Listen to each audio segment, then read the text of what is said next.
1988 সালে আমি ক্লাস 6 এর ছাত্র। আমাকে একজন বললো ভোট দিবি, আমি বললাম তো ভোটারই না। তো না, ভোট দিতে পারবি যদি ফ্রিডম পার্টিতে ভোট দিস কুড়ালে, তাহলে তুই ভোট দিতে পারবি। আমি তো কিছুই জানি না। তা আমাকে নিয়ে গেল, আমি সুন্দর মতো ভোট কেন্দ্রে ঢুকলাম এবং তখন আমি বলে দিচ্ছি হাফ প্যান্ট পরতাম, ফুল প্যান্টও পরতাম না। আমি গেলাম এবং যে ওখানে কুড়াল মার্কায় ভোট দিলাম। তখন এরশাদ সাহেব কিন্তু প্রেসিডেন্ট ইলেকশন করতেছেন। তার মানে ওই কেন্দ্রে এরশাদ সাহেবের বিরুদ্ধে কোনো ভোট তখন পর্যন্ত পড়েনি। সেই জন্য বিকাল 4টার দিকে আমাদের মতো ছোট ছোট ছেলেবেলেকে নিয়ে যে কিছু ভোট তো দেখাতে হবে যে অপোজিশনেও পড়ছে। গত 15 বছর যত ডিসি এসপি নিয়োগ হয়েছে, আওয়ামী লীগের বাইরে কাউকে নিয়োগ দেওয়া হয়েছে? সেই লোকগুলোকে দিয়ে আপনি কি এবারে ইলেকশন করাবেন? যাদেরকে বলা হয় ডাই হার্ট, ওই পরিবারের মধ্যে একটা জামাত ইসলাম থাকে, তাকে নিয়োগ দেওয়া হয়নি। পরিবারের মধ্যে মামা চাচা খালুও যদি জামাত ইসলামের সমর্থক থাকে, তাকে দেওয়া হয়নি। বিএনপির কোন নেতা আছে, দেওয়া হয়নি। তার মানে হচ্ছে যে বল না সাচ্চা মুসলমান, এরা হচ্ছে সাচ্চা আওয়ামী লীগার। সংবিধান শেখ হাসিনার, তার নির্বাচন কমিশনার শেখ হাসিনার হয়ে যাবে। যে পাশের গ্রামের 99% ভোট পড়ে হচ্ছে বিএনপির, আর এই পারে 2টা গ্রাম আছে যাদের 99% ভোট পড়ে জামাতের। তুমি এক কাজ করে, এখান থেকে একটা গ্রাম কেটে ওই পাশেরটার সাথে জোড়া দিয়ে দিই, তাহলে কি হয়ে যাবে? এখানে আর 99% হবে না, এখানে তো 45% হয়ে গেল। এই ইলেকশন কমিশন এই কাজটাও করলো। গাজীপুরে করছে, ফরিদপুরে করছে, বাগেরহাটে করছে। হঠাৎ করে তুমি জুলাইয়ের ইয়াতে এসে কোনো রাজনৈতিক দলগুলোর সাথে না বসে তুমি ডিমার্কেটেড করলা কেন কনস্টিটিউয়েন্সি? আমি দেখছি আরে জোয়ার আসছে ধানের শীষ আর দাঁড়িপাল্লার, আর আমার মার্কা রিক্সাতে জিতবে না, আমি আমার দলের সাথে, বড় দলের সাথে যোগ দিয়ে দিই। আপনি রাজনৈতিক চরিত্র হরণ করলেন আইনের মাধ্যমে। বড় গোয়াল ছোট মাছগুলোকে গিলে ফেলে দিচ্ছে। এই নাম তো বহুদলীয় গণতন্ত্র না? এদেশে কিভাবে ইলেকশন ইঞ্জিনিয়ারিং হয়েছে, সো ইলেকশন ইঞ্জিনিয়ারিং কিভাবে হয়, এটা যদি আমি বুঝতে পারি, তাহলে কিভাবে বন্ধ করা যাবে সেটা আমার জন্য বোঝাটা সহজ। আবার বলে দিচ্ছি, ইলেকশন ইঞ্জিনিয়ারিং কিভাবে হয়েছে অতীতে, এটা যদি বোঝা যায়, তাহলে সামনে ইলেকশন ইঞ্জিনিয়ারিংটা বন্ধ করা সহজ হবে। তাহলে ইলেকশন, আমাদের দেশে ইলেকশনটা কে করবে? ইলেকশনটা কে করবে এই দায়িত্বভার কনস্টিটিউশন 118 নম্বরে দিয়ে দিল যে একটা নির্বাচন কমিশন থাকবে, সেই নির্বাচন কমিশন সারা দেশে ইলেকশন করবে। এই 118(4) বলতেছে নির্বাচন কমিশন দায়িত্ব পালনের ক্ষেত্রে স্বাধীন থাকিবেন এবং কেবল এই সংবিধান ও আইনের অধীনে থাকিবেন। সংবিধান শেখ হাসিনার, তার নির্বাচন কমিশনার শেখ হাসিনার হয়ে যাবে। এবং হুদারা তাই করছে। 2013 মানে 14 সাল, 18 সাল, 24 সাল। এই সংবিধান বলতেছে তোমাকে নিরপেক্ষ থাকতে হবে। তাহলে প্রথম কথা, তোমাকে অ্যাপয়েন্টমেন্ট প্রসিডিওরটা আগে আমাকে দেখতে হবে যে এই নির্বাচন কমিশন তাবেদার কি তাবেদার না। আর জুলাইয়ের 36শে জুলাই আমাদের আসল কথাটা কি ছিল? যে কোনো বৈষম্য থাকবে না, কোনো তাবেদারি থাকবে না, আমরা কারো পক্ষে কোনো এজেন্ডা বাস্তবায়ন করব না। তাহলে ধরে নেন আজকের যে নির্বাচন কমিশন আছে, এই নির্বাচন কমিশন জুলাইয়ের যে ইচ্ছা, সেই ইচ্ছার প্রতিফলনে নির্বাচন কমিশন, আর নির্বাচন কমিশন ইলেকশন করতে চায়। তাহলে এবার চলেন যে দেখি নির্বাচন কমিশন কিভাবে ইলেকশন করে। আর্টিকেল 120 বলতেছে, এই ভাগে নির্বাচন কমিশনের উপর ন্যস্ত দায়িত্ব পালনের জন্য যেরূপ কর্মচারী প্রয়োজন হইবে, নির্বাচন কমিশন অনুরোধ করলে রাষ্ট্রপতি নির্বাচন কমিশনকে সেইরূপ কর্মচারী প্রদান করিবে।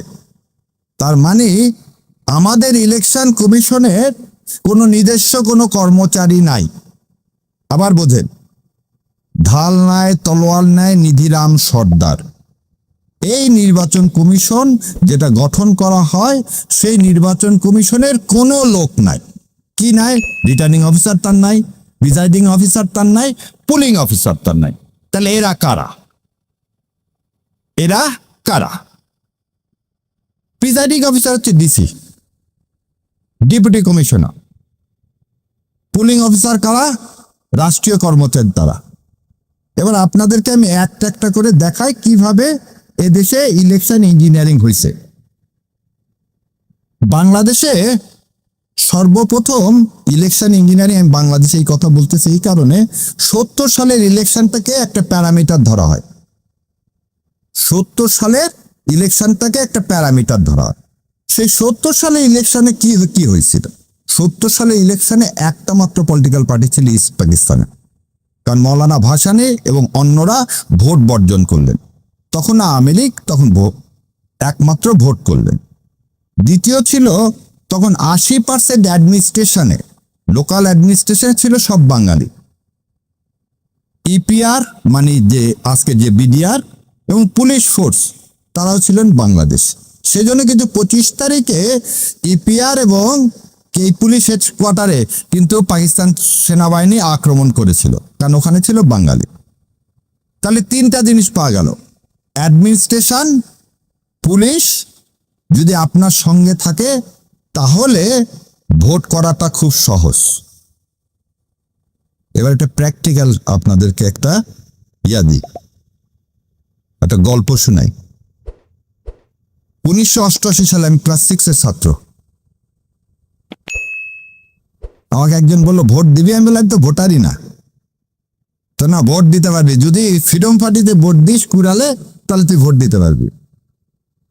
আমি তো কিছুই জানি না। তা আমাকে নিয়ে গেল, আমি সুন্দর মতো ভোট কেন্দ্রে ঢুকলাম এবং তখন আমি বলে দিচ্ছি হাফ প্যান্ট পরতাম, ফুল প্যান্টও পরতাম না। আমি গেলাম এবং যে ওখানে কুড়াল মার্কায় ভোট দিলাম। কেন কুড়াল মার্কা? তখন এরশাদ সাহেব কিন্তু প্রেসিডেন্ট ইলেকশন করতেছেন। তার মানে ওই কেন্দ্রে এরশাদ সাহেবের বিরুদ্ধে কোনো ভোট তখন পর্যন্ত পড়েনি। সেই জন্য বিকাল 4টার দিকে আমাদের মতো ছোট ছোট ছেলেবেলেকে নিয়ে যে কিছু ভোট তো দেখাতে হবে যে অপোজিশনেও পড়ছে, আচ্ছা, তাহলে প্রথম জিনিস হচ্ছে একটা ইলেকশন কমিশন, যে ইলেকশন করবে তাকে স্বাধীন হতে হবে। নামে স্বাধীন, কারণ এর তো কোনো কর্মচারী নাই। এবার আসেন, ইলেকশন কমিশন ডিসিএসপি ছাড়া আর কে করে? স্কুল এবং কলেজের টিচার দরকার।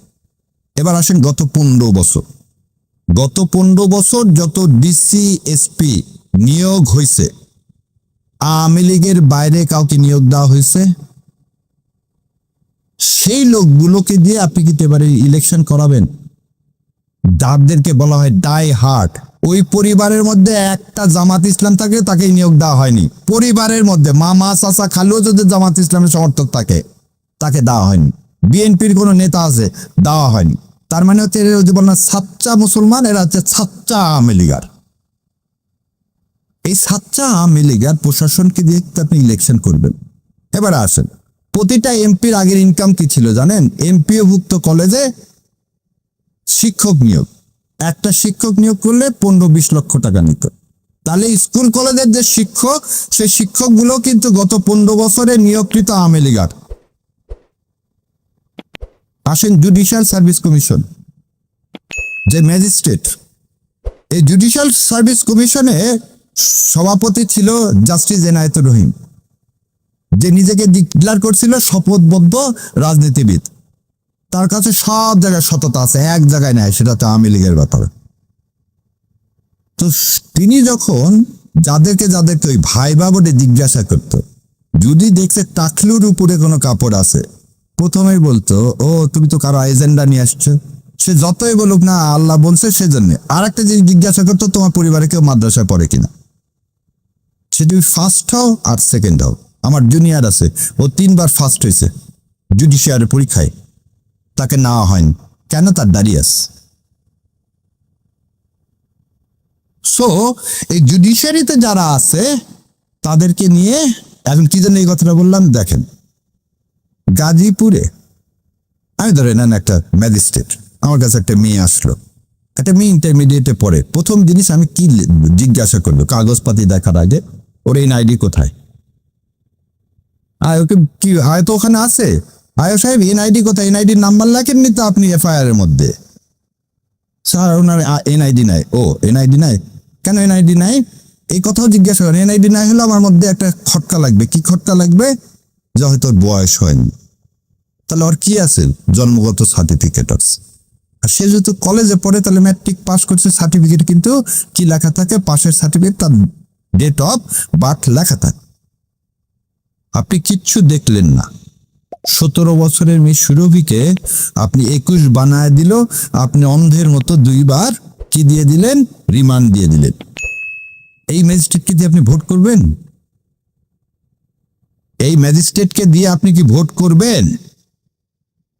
পরিবর্তন কোথায় হলো? ওই ম্যাজিস্ট্রেটকে শোকজ করছেন? করেননি। ওই ম্যাজিস্ট্রেটকে কি ক্লোজ করছেন? করেননি। ওই আয়োকে কি আপনি কোনো পানিশমেন্ট দিয়ে সাসপেন্ড করছেন? করেননি আজ পর্যন্ত। তাহলে আপনি একটা জিনিস বলি, তফসিল ঘোষণার পরে কিন্তু সমস্ত কিছু আসবে নির্বাচন ইলেকশন কমিশনের হাতে। তাহলে ইলেকশন কমিশনার অ্যাপারেন্টলি তো দেখাতে হবে সে নিরপেক্ষভাবে একটা ইলেকশন করতে চায়। কোথায়? আসেন, এবার আসেন দ্বিতীয়টায় আসে, ইঞ্জিনিয়ারিং কিভাবে হয়?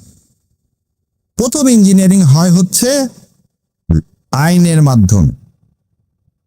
কিসের মাধ্যমে? আইনের মাধ্যমে। কিভাবে আইনের মাধ্যমে হয়? এটাকে বলা হয় যে এই যে নির্বাচনী এলাকা থাকে না, নির্বাচনী এলাকাতে কোন গ্রামের লোক কোন পার্টিকে বেশি ভোট দেয় এটা কিন্তু আমার জানা আছে। তা আমি দেখলাম যে পাশের গ্রামের 99% ভোট পড়ে হচ্ছে বিএনপির, আর এই পারে 2টা গ্রাম আছে যাদের 99% ভোট পড়ে জামাতের। তুমি এক কাজ করে, এখান থেকে একটা গ্রাম কেটে ওই পাশেরটার সাথে জোড়া দিয়ে দিই, তাহলে কি হয়ে যাবে? এখানে আর 99% হবে না, এখানে তো 45% হয়ে গেল। এই ইলেকশন কমিশন এই কাজটাও করলো, গাজীপুরে করছে, ফরিদপুরে করছে, বাগেরহাটে করছে। হঠাৎ করে তুমি জুলাইয়ের ইয়াতে এসে কোনো রাজনৈতিক দলগুলোর সাথে না বসে তুমি ডিমার্কেটেড করলা কেন কনস্টিটিউয়েন্সি? তোকে কে বলছে এটা কর? আরেকটা জিনিস বললে আমি ঠিক ভয় পাচ্ছি না, আমি বলতেছি এইগুলো জিনিস আমাদেরকে ফেস করে। আমার ভাই যেটা বললো যে ডাকসু আর ন্যাশনাল ইলেকশনের মধ্যে কি পার্থক্য, সেইগুলো একটা একটা করে দেখাচ্ছি। তাহলে আইনের মাধ্যমে আপনি এটা করলেন।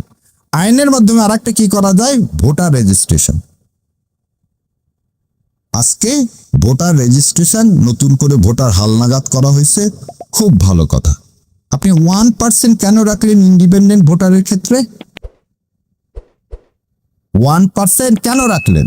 ভোট দেওয়াটা তো সাংবিধানিক অধিকার। সংবিধানে বলা আছে যে কেউ আপনি দাঁড়াতে পারবেন। এই 1% আসলো কোথায় থেকে? 1% আসলো, এই তুগলুকিটা আসলো এই 72 সালে শেখ সাহেবের করা। এই 72 তো আমরা মানি না, এটা তো হাদির মৃত্যুর পর ছুঁড়ে ফেলে দিলা। তুমি স্বৈরাচার ফ্যাসিবাদের যে ডকুমেন্ট, তার আন্ডারে আমাকে আবার ভোট করতে বলতেছো?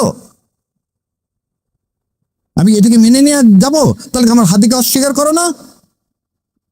তো তুমি এক কলমের খোঁচায় 1% কি অমিট করতে পারতে না? না, তুমি করোনি, কারণ তোর উদ্দেশ্য খারাপ। কি উদ্দেশ্য খারাপ? ওই জন্য বললাম। এবারে 76 জনকে ইন্ডিপেন্ডেন্ট ক্যান্ডিডেট তাদেরকে কি করা হলো? বাতিল করা হলো। এবং ইন্ডিপেন্ডেন্ট ক্যান্ডিডেট বলে যে বেশিরভাগই হচ্ছে বিএনপির। তার মানে আমি দলের বাইরে যে স্ট্যান্ডিং নিব যে আমি একটা সৎ মানুষ, দল আমাকে দেয়নি, দল টাকা আল্লাহ লোককে দিচ্ছে, বিএনপি হাট করে বলতেছি না, জামাতের অনেকে আছে বলে দিচ্ছি যে আমি আমার দলকে মধ্যে নাই, আমি ভারতের আধিপত্যবাদের বিরুদ্ধে আমি ইলেকশন করব। তাহলে আমাকে এই যে 1% নিয়ে আসতে হবে। মানে কি 1% এই লোকগুলো সবাই জেনে গেল এই লোকগুলো আমাকে ভোট দিবে। আমরা ভোট কি বলতেছি? গোপনে দিতে হয় না ব্যালট? তা আপনি প্রকাশ্যে ব্যালট হয়ে গেল 1%। তাহলে এলো কেন করে দিলেন জানেন? ওই ভোটের 3 দিন আগে এদের বিরুদ্ধে সব আপনি কি করবেন? মামলা দিয়ে এগুলো সবগুলোকে জেলে ভরবেন, যেটা গত 53 বছরে হয়েছে। এই যে জেলে ভরার কথা বললাম, এটা হচ্ছে লিগাল। কি কিরকম? আপনি বললেন যার যার প্রতীকে তাকে ইলেকশন করতে হবে। আমি দেখছি আরে জোয়ার আসছে ধানের শীষ আর দাঁড়িপাল্লার, আর আমার মার্কা রিক্সাতে জিতবে না, আমি আমার দলের সাথে, বড় দলের সাথে যোগ দিয়ে দিই। আপনি রাজনৈতিক চরিত্র হরণ করলেন আইনের মাধ্যমে। বড় গোয়াল ছোট মাছগুলোকে গিলে ফেলে দিচ্ছে। এই নাম তো বহুদলীয় গণতন্ত্র না? তাহলে আইনের মাধ্যমে কি কি দেখালাম? 4টা ভাবে, এবং 4টায় এক্সিস্ট। এই 4টাকে মোকাবেলা করে কিন্তু আমাকে এবারে ইলেকশন করতে হবে।